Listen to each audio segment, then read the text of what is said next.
Alright, what's up everyone? Today we're going to be talking about the 30 Years' War. I'm Charles. And I'm Emiliano.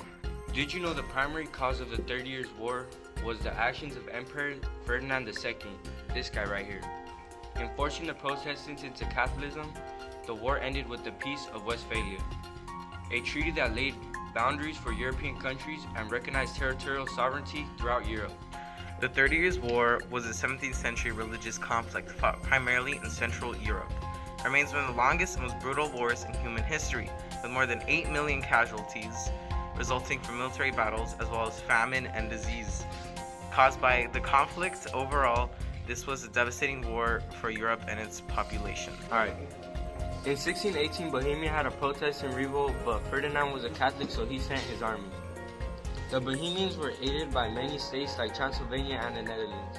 Spain joined the war with the Holy Roman Empire against Bohemia, but the leader of the Bohemian rebels, Heinrich III, reached out to other protesting powers like England. Sweden and Denmark in 1620, the Bohemian revolt was crushed at the Battle of the White Mountain.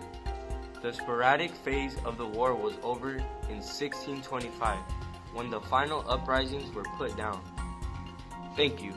After the Bohemian Revolt, the war between the Netherlands and Spain continued. However, Denmark tried to intervene and got their butts kicked. The French backed Denmark financially.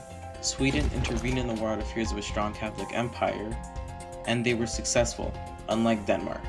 However, with help from Spain, the Swedish were defeated at a battle and their king was killed.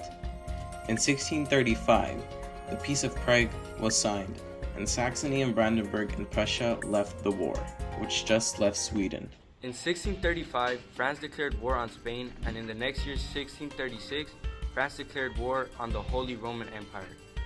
In 1640, Spain was struggling with Portugal and Catalonia, which declared themselves as a principality of the Louis XIII, which was the leader of France.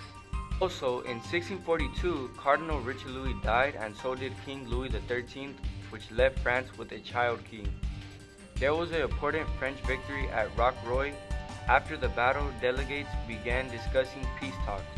So later, Sweden went to war with Denmark, even though they were fighting the same enemies. Sweden took some of Denmark's territories, and in Munster, January 1648, the Netherlands and Spain made peace after an 80 years war between the two. Also, in 1648, France won a decisive battle, which was the Battle of Lens. Later, France and the Holy Roman Empire decided to make peace, but not Spain. Later, Sweden and the Holy Roman Empire also agreed on making peace. Once peace talks closed, treaties were signed, and the end of war in sight. There was a devastating loss of life for the Holy Roman Empire, and many states seceded from it. What was left were ruins of a once great kingdom and many decentralized states. Thank you people for watching our video, and that concludes the grueling 30 Years' War.